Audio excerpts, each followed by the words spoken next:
Hate to say it every day. Well, I don't, actually. We're right about everything.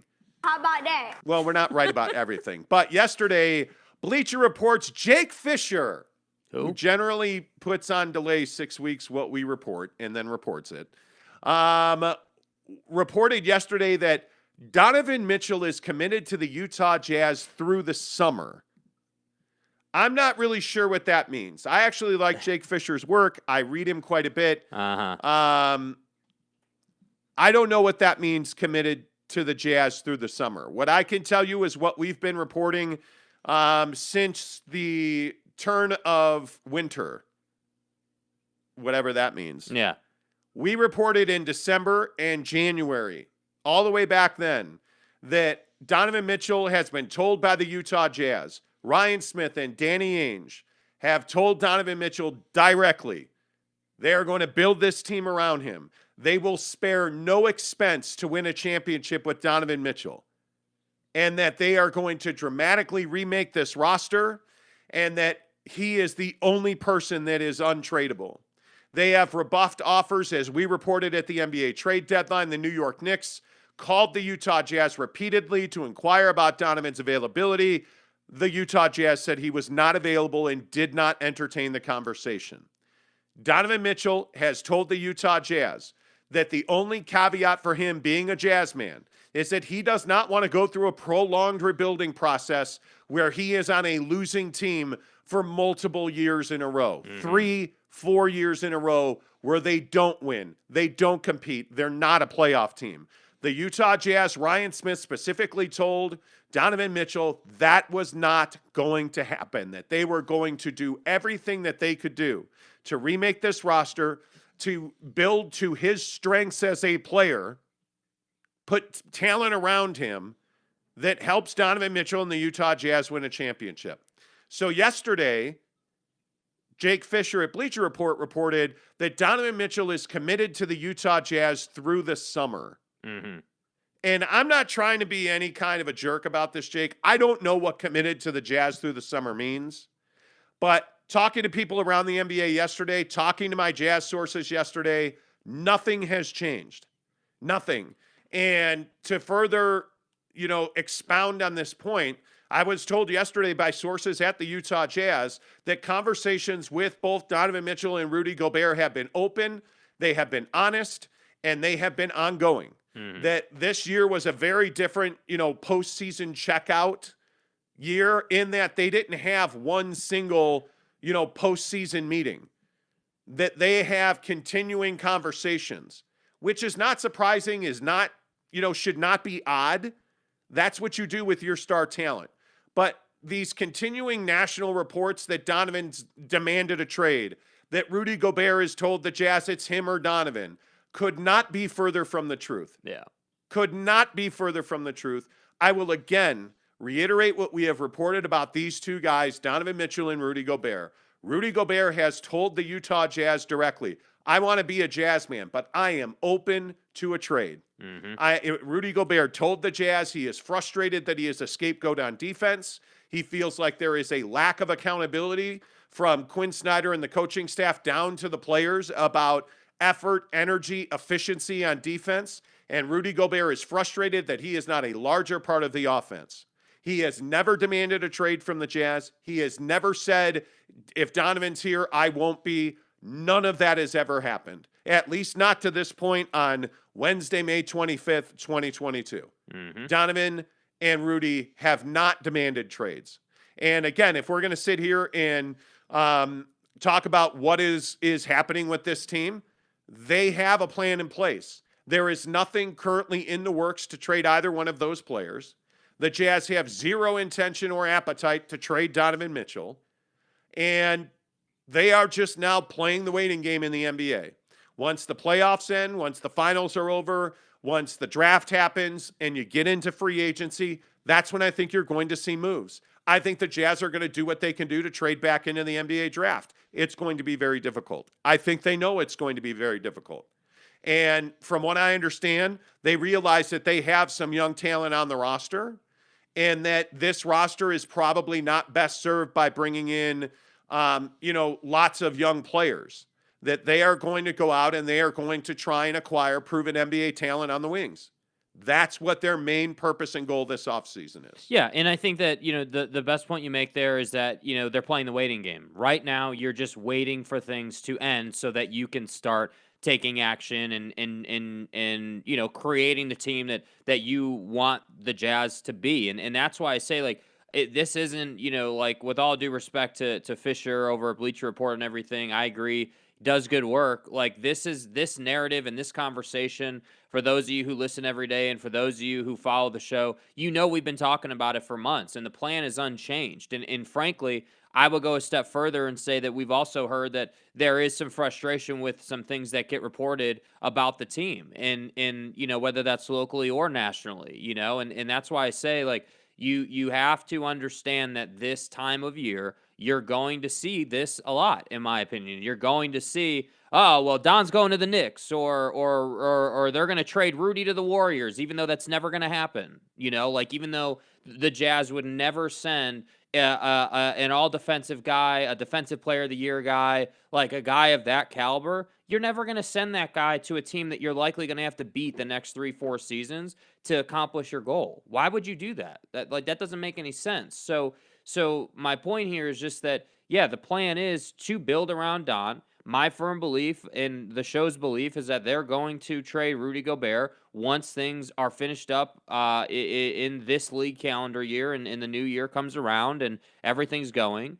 And that's what's going to play out. And I think the hard part about this time of year is guys who are not playing are not doing media availability. That's the one thing in season that's an advantage for a player.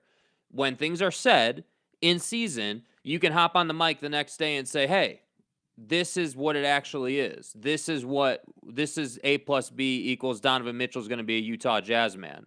But they can't do that right now. So, and we're not going to see the Rudy Gobert sit-down interview or the Don sit-down interview. We just don't see that too much. So that's why I say, when you see these reports and you hear things like Don to the Knicks or Rudy to the Warriors or whatever the case may be, just understand what time of year it is, because I don't think most of that stuff is true.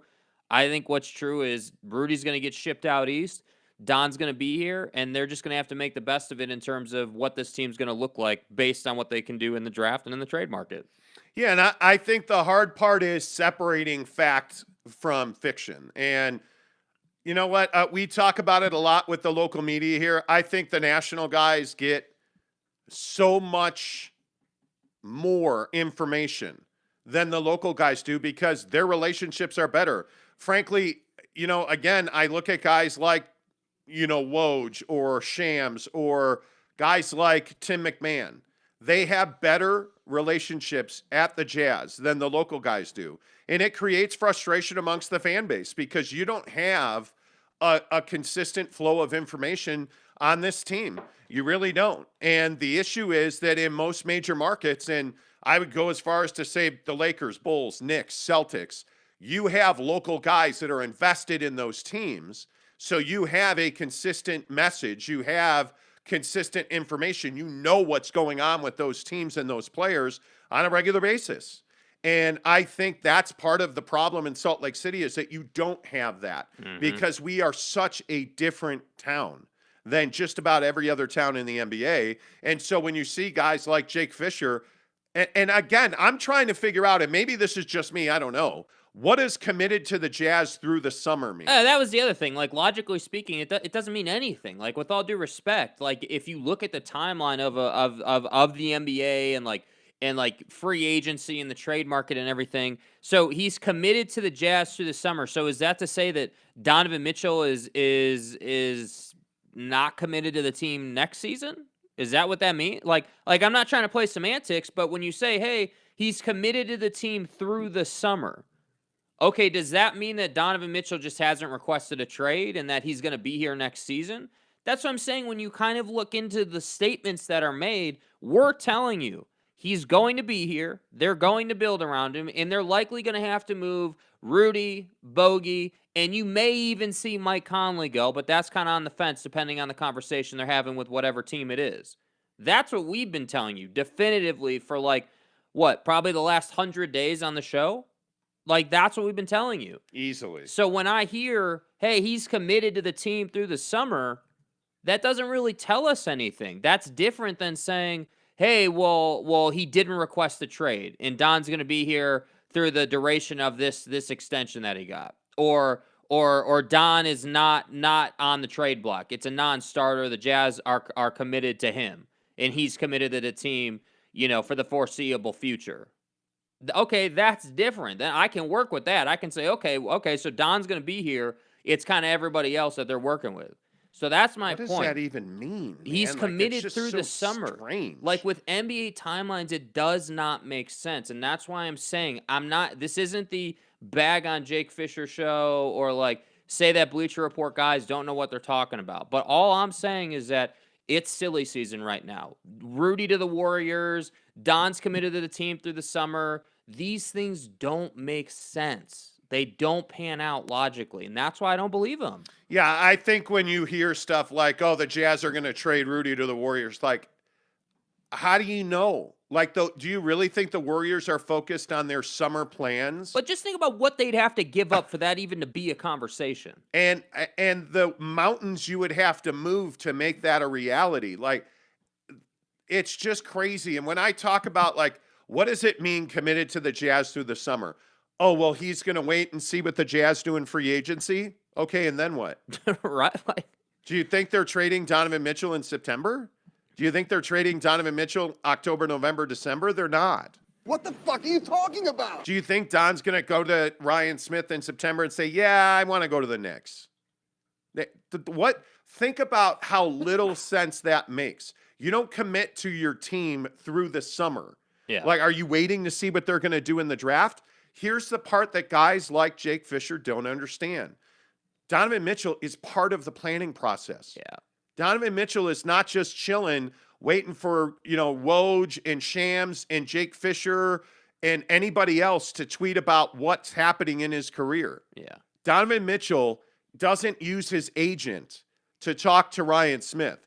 Donovan Mitchell talks to Ryan Smith directly. He talks to Dwayne Wade on occasion. This is not a thing where he's up in the air wondering, well, goddamn, are we really trading Rudy Gobert to Golden State? He knows that's not happening. Yeah. So the idea that Don is committed through the summer makes zero sense. And I'm not trying to sit here and rip Jake Fisher, but I got to be honest with you. I'm a little burned out on national guy tweeting something that makes absolutely no sense. You're not that guy, pal. Trust me. You're You're not that guy. It's simply not true. Yeah. Like Donovan Mitchell has never said to the Jazz, I asked point blank yesterday, what does committed to the summer mean? Through the summer mean? And people at Jazz were like, we have no idea what that could even be related to.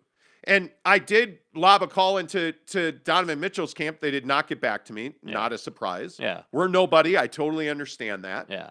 Right? But everybody I've talked to about Donovan Mitchell in the summer laughs about that because it's not the summer. You don't commit through the summer. This isn't LeBron and the decision 10 years ago. No. Let's be really clear about what's happening here. The whole thing here, the true reason that this whole idea of him being committed through the summer is a crock of crap, in my opinion, is because the problem is these conversations about Donovan Mitchell's future and maybe some frustrations that were had, dude, these were happening in December, in January. Dude, if a player is going to ask for a trade, it's not going to be at the end of the season after you just got your ass ran off the court by Dallas. It's not going to be at that time. That's not how it works. And we told you, and again, this is the essence of YouTube. You can go back and find it on the channel. We told you, hey, Donovan Mitchell, Ryan Smith, and Danny Ainge have a good working relationship, and Don is here because Ryan Smith and Danny Ainge committed to him that there would be no expense spared in building a team around him to put him in a position to make deep playoff runs over the next 3 to 5 seasons. They're trying to send a message to Donovan Mitchell that, hey, man, we know that right now it's not working. We know it's not just your relationship with Rudy or that dynamic. That's not even really what you're worried about. You're worried about not winning and going through a rebuild and wasting years of your career on a losing team like the Orlando Magic. you don't want to be part of that situation, and we understand that. So here's what we're going to do about it. We're going to spend the money. We're going to be a luxury tax team to get this team into a position to make deep postseason runs with you at the center of it. So that's why I say this conversation isn't happening now. It's been had. It's been done. They're way past that now. That's why saying, hey, he's committed through the summer is absolutely ridiculous, because that's not where they are. They're at, hey, Don, you got to work on your mid-range game. You got to work on your leadership. You got to work on your legs. Come back with stacked legs, a mid-range jumper, and we will come back with players for you to work with to go further in the playoffs. That's where they are. Yeah, and I just think that you have to take all of this with a grain of salt. And again, I want to reiterate, we've been reporting this since December. I straight up said at the trade deadline that the Utah Jazz were open for business on everybody but Donovan Mitchell. I believe we said that January 28th. Mm-hmm. I tweeted a video clip from this show yesterday. It's on my Twitter feed, The Monty Show, Monty, The Monty Show, where we laid all this out. This is not new. This is not shocking. Nothing has changed with Donovan Mitchell and the Utah Jazz. Nothing of significance. He has not demanded a trade. He has not committed to the team through summer. It's just simply not accurate. Yeah. So I would, again, take this all with a grain of salt. Let's get your thoughts in here. Good morning. Gene Streamer Gamer says, good morning, gents. James Knight says, morning, guys. God bless the victims. Dude, I and this isn't about you, James, and we're going to get into it in a minute. This has nothing to do with you. I am not here for condolences and moments I don't want to hear about thoughts and prayers. Dude, I don't want to see LeBron. I don't want to see Matthew McConaughey. I don't want to see anybody coming out saying, hey, oh, this is such a horrible thing. There is a bill, and we're going to play Steve Kerr here in a couple minutes, but this doesn't need to happen anymore. And guys like LeBron James need to do something about it. So, continue. Yeah, we'll talk about that in a minute. James, I appreciate you. Tanner Plummer says, hey, guys. Hey, guys. Hey, guys. Yeah, hey, guys. Guy, it's one hey, button. guys. Can you just hit the button once? Hey, guys. Thank you. LOL, Monty, I'm offended by your language. If that was the case, I would have stopped listening a long time ago. Yeah. Yeah, seriously. You know what? The four-letter bomb is not new on this show. Nope. I freely admit we use some colorful language. Yeah. It is what it is. 5K is near, man. Can't wait, Gene Streamer Gamer says. It is. And one of the things I appreciate is that you guys do support the show and you listen every day. Thank you. Because the growth on the channel, we've been on this channel for just about a year. To add 4,000 subscribers to a channel in a year is pretty remarkable. Real quick on that. So for those of you who only know us from YouTube, we were doing this show. We've been doing this show for like 5 years. Yeah. And we were doing it on Twitter on a platform called Periscope, which is powered by Twitter, which got shut down.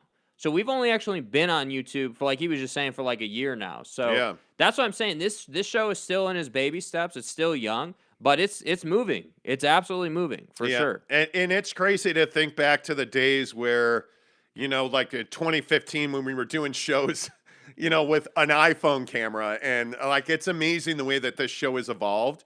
Like, we were looking at old clips of the show last night. Yeah. And the camera work and the fat or chins. lack thereof. Yeah, the lack of lighting and, your very punchable face. I think, isn't it? Hillbillies. Doesn't Eric C. always say that? Yeah, I have the most punchable face on YouTube, and I'm fine with that. That's fine. That's Rudy fine. Sanchez says, morning, fellas. You guys have corrected. You guys have correct on a lot of things. Keep working that magic. Thanks. Appreciate that. Tanner says, quote, we're not right about everything. Wait, what? You're admitting you're wrong sometimes? Am I dreaming? No, Tanner. I don't believe I've ever admitted to being wrong about anything because it's never happened. Donnie, please. I think. Eric C. says, pinch yourself, Tanner, LOL. Teddy Wayman says, morning. Q Sam, St. Louis Blues fans not exposed on Nassim Kadri's situation. No. Got exposed on the, how about that? Yeah, Kadri is owning them. But the racist bombs that Blues fans threw at Wait, Nassim Kadri oh, are disgusting hold on. to Are me. we really surprised, with all due respect, if we have anyone in St. Louis listening, are we really surprised that St. Louis sports fans are lobbing racist bombs? Okay, so if you don't know, because it's hockey and nobody watches hockey, if you don't know, Nassim Kadri, who is a Toronto Maple Leaf, now Colorado Avalanche, has routinely, done damage to the St. Louis Blues over his career. I mean, Right. there have been times where he's gotten run out of that town. Like, and he has some history with them. He got into a scrape with them, 2 games ago, and then he comes back the next night. They take a run at him and miss, and so he replies with a hat trick. And he dominated them on their own ice. Yeah. And it was pretty remarkable to watch. And then St. Louis Blues fans decided to get racist and decided to get ugly and nasty on social media. Yeah. With his family. Yeah. And I mean, come on. And it's, I worked in St. Louis. It's a lovely town, and most fans in St. Louis are amazing. Mm-hmm. It is a very religious Catholic town, but my God, there is some savagery there. And if you know St. Louis sports at all, you know this is not surprising. Yeah. It's not surprising at all. Q Sam, good to see you. Brandon Whiteside says, Don isn't worth the drama. Time to move him while his value is high. Same with Rudy, same with Conley and O'Neal. They should drive prices up. How do you do that with Rudy Gobert, who got massively exposed the last 2 years? How do you do that with Bogey and Conley, who just have not been very good the last 2 years? I mean, Mike Conley's value is probably at a career low right now. Yeah. How do you drive up Royce O'Neal's value? At this point, you've gone too far. You've waited too long. Yeah. And again, something I said last year, not remaking this roster a year ago was a huge mistake that you are paying for right now. Because Bogey, Clarkson, we watched the video on the day that Mike Conley signed his extension or re-signed with this team. Yeah. That was a mistake. And we told you that day it was. That was a mistake. Yeah. That contract is going to haunt you. Yeah. And I think it's going to be very difficult to move. You're going to have to eat some. So there's no driving up value on those guys. There's not. It's remarkable. Eric C says the Jazz community in Bleacher Report is hilarious. I don't read Bleacher Report. I have the app, and you know why I use Bleacher Report? Their soccer coverage, their coverage of the EPL.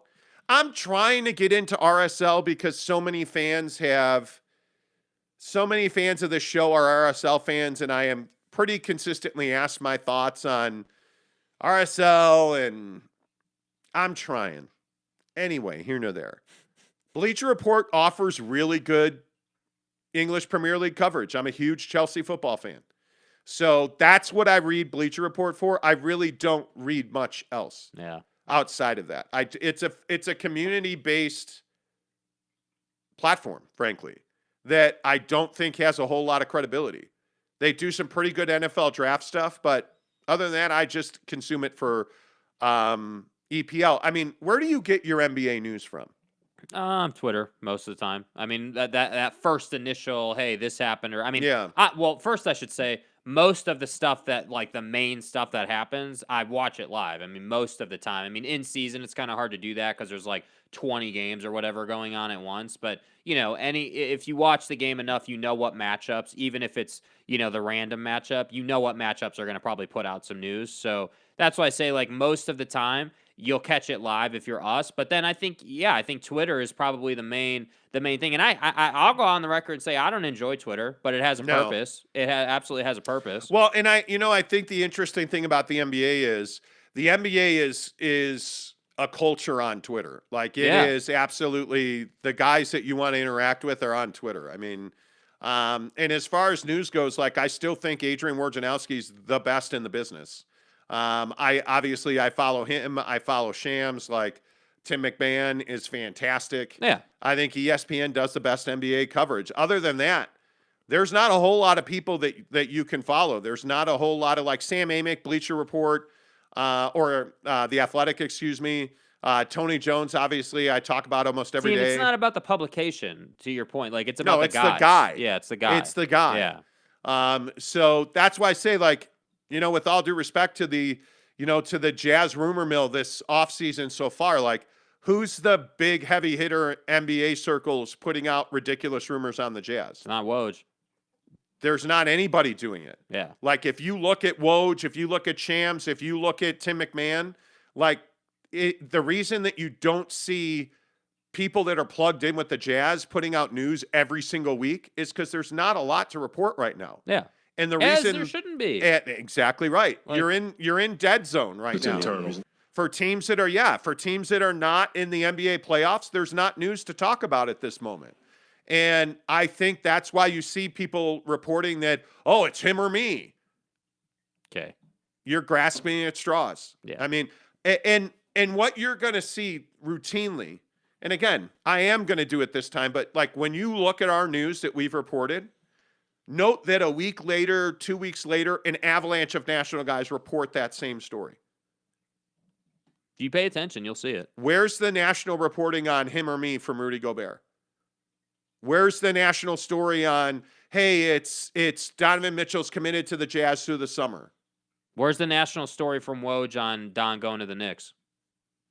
It's not happened. It's not there. It's not happened. But you look at the fact that we said that, hey, Rudy Gobert is, he's a guy that the Jazz would move. All of a sudden, Dallas and Golden State and all, Toronto, all these teams have interest. Charlotte. There was a story on Charlotte that was done that said they might even have interest. Look at when we said, hey, the Knicks have called the Jazz. Yeah. Oh, like everybody ran with that. Pretty much confirmed it. Look Yeah. at the Marcus Smart trade. Who had the Marcus Smart trade that the Jazz were trying to acquire Marcus Smart first? We did. And the reason I say this, not to point out how right we are, because I am good looking. You get that. I think you already know that. It's part of the reason you watch the show every day. You are what you are. I'm a sexy man. But the point is, we don't report things that we don't know or that we're unsure about. Yeah. We don't guess. We don't make stuff up. Yeah. That's why our stories have been pretty good. Look at the Kalani Sitake extension. Mm-hmm. I mean, like, I can go all the way back to October, September on that story. Look at the Big 12 story. Look at the Jackson Dart story. Like, we don't report things we don't know about. So this stuff with committed through the summer, him or me, like, I'm warning you, stop running with that. I get 20 DMs yesterday on, oh, did you see this story? And it's like, okay, cool, man. Because it's garbage. It just is what it is. Yeah. Rudy Sanchez says, maybe he's saying Mitchell is waiting to see what moves the Jazz make this summer to make any decisions. There's no decision for Donovan Mitchell to make. See, and I think this is really, really important. Not that that's such a bad take. I understand why It's you would not. say that, but I think it's really important that we're all on the same page about this point we're trying to make. The waiting, he's committed through summer. That concept doesn't work. The puzzle pieces don't fit together. If he was going to move, he would have already demanded a trade. He would have already go been in with front that. of that. Go with that. If you're Donovan Mitchell, are you demanding a trade in August or September?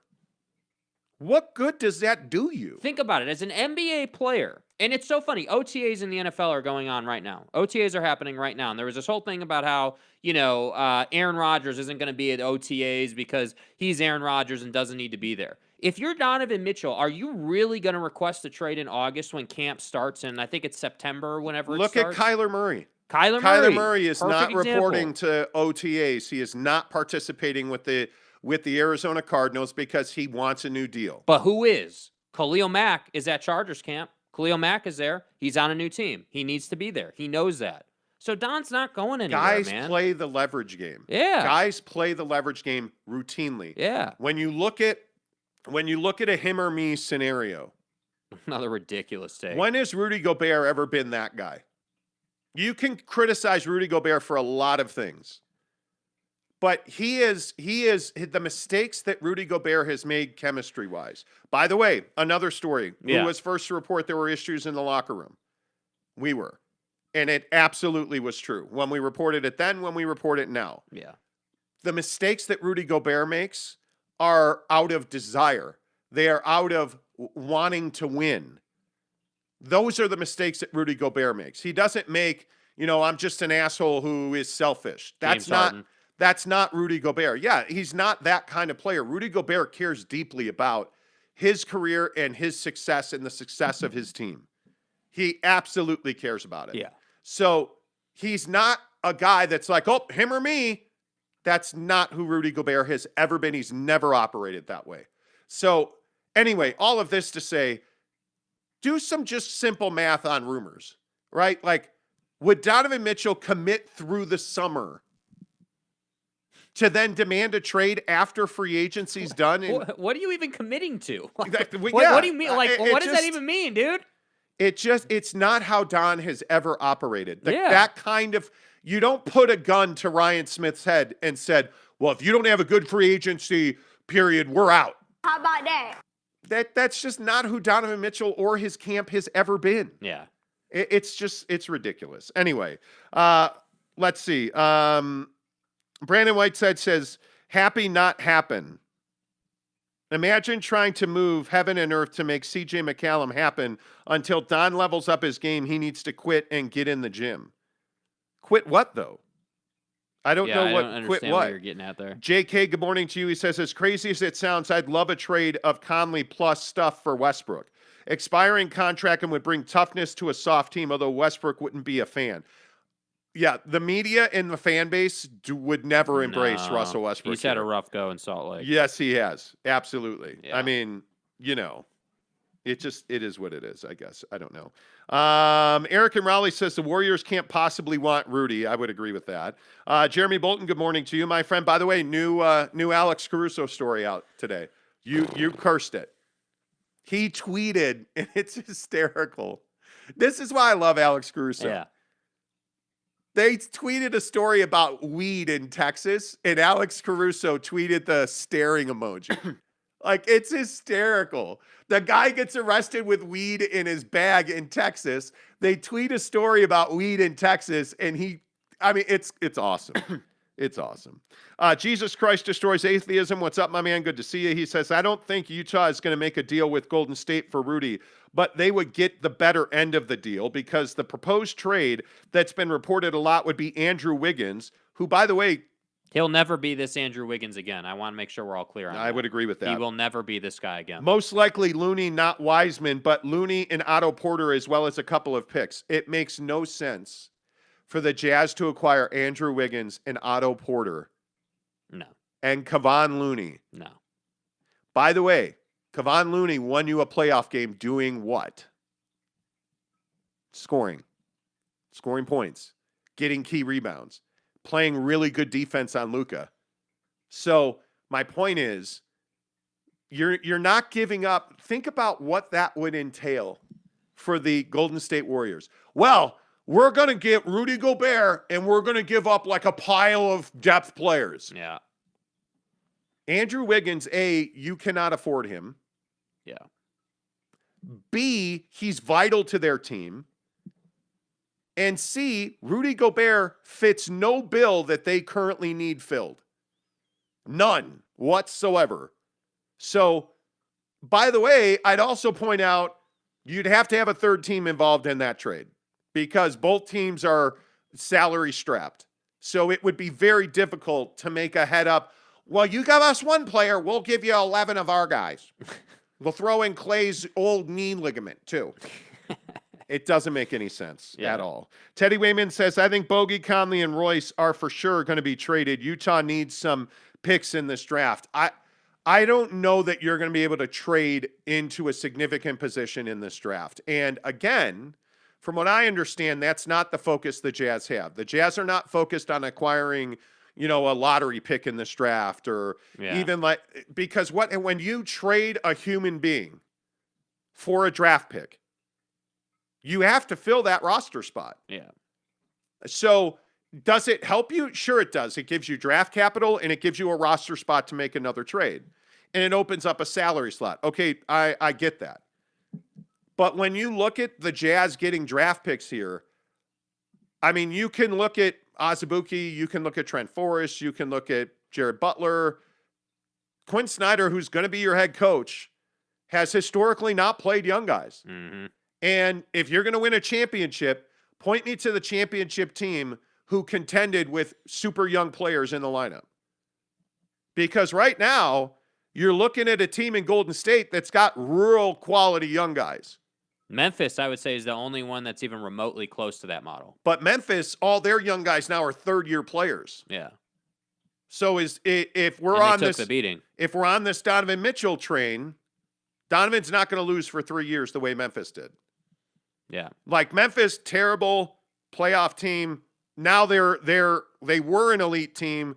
Ja gets hurt, they go out. Yeah. So they're pointing in the right direction, but they're not a championship contender right now. Yeah. They're not. So you don't do that playing young guys. If you look at the Warriors build, the Warriors have Clay and Steph and Dre, who they drafted. Those are their guys. Dude. Yeah. But they suffered. And they developed them too, man. They won rings, right? Clay got hurt. KD got hurt. They suffered for 2 years. Yeah. But before that, they developed Clay, Steph, and Dre. That didn't just happen overnight. Yeah. Steph's handle didn't just happen overnight. His body. Draymond, yeah, his body didn't happen overnight. His ankles didn't happen overnight. Bro, people don't understand how like yoked Steph Curry is because he's on TV. You can't really see it, but when you're in person, he is jacked. Do you know the work that goes into developing a player? And by the way, I would just ask you, who's the last player the Jazz took from young guy and developed him into a stud? Who's that guy? I don't think they have one.